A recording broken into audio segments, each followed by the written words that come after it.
अघोर पंथ, अघोर मत या अघोरियों का संप्रदाय हिंदू धर्म का एक संप्रदाय है। इसका पालन करने वाले को अघोरी कहते हैं। इसके प्रवर्तक स्वयं अघोरनाथ शिव माने जाते हैं। रुद्र की मूर्ति को श्वेतरोपनिषद में अघोरा व मंगलकारी कहा गया है। उनका अघोर मंत्र भी प्रसिद्ध है। विदेशों में, विशेषकर ईरान में ऐसे पुराने मतों का पता चलता है तथा पश्चिम के कुछ विद्वानों ने उनकी चर्चा भी की है।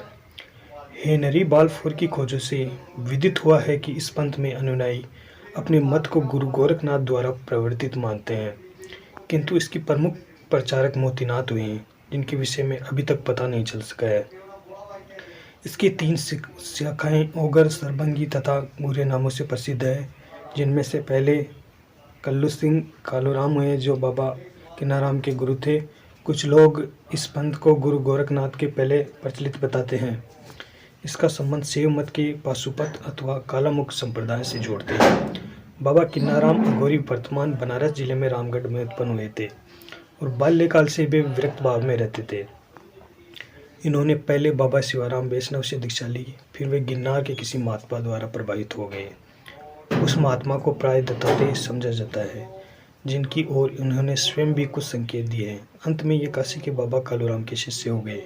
इनके अंतर कर्मिकुंड पर रहकर इस पंथ की प्रचार में समय देने लगे। विवेकानुसार इस पंथ का एक प्रमुख ग्रंथ है, जिसमें बाबा किन्नाराम ने आत्माराम की चर्चा की, वंदना और अपने आत्म अनुभव की चर्चा की।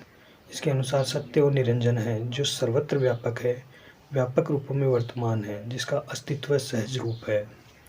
ग्रंथ में उन अंगों का वर्णन किया गया है, जिसमें से प्रथम 3 सृष्टि, रहस्य, काया परिचरक, पिंड, ब्रह्मांड, अनंतनाद एवं निरंजन का विवरण है।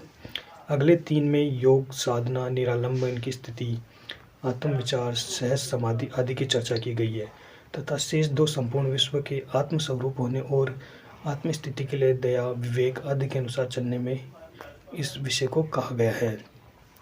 जो लोग अपने आप को अघोरी या अवगढ़ बताकर इस पंथ में अपना संबंध जोड़ते हैं, उनमें से अधिकतर शिव साधना करना, मुर्दे का मांस खाना, उनकी खोपड़ी में मदिरा पार करना तथा घिनौनी वस्तुओं का व्यवहार करना दिख पड़ता है।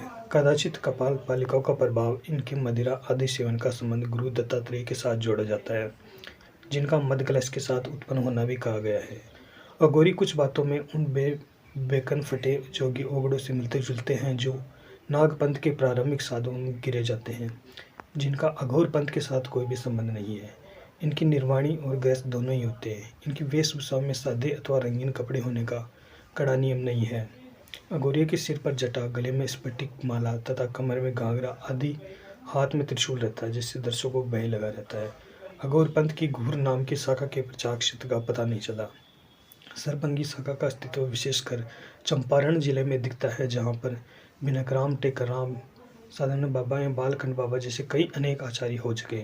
इनमें से कईयों की रचनाएं प्रचुर मात्रा में उपलब्ध है। इनकी शाखा और विचारधारा पर भी बहुत प्रकाश पड़ता है। धन्यवाद।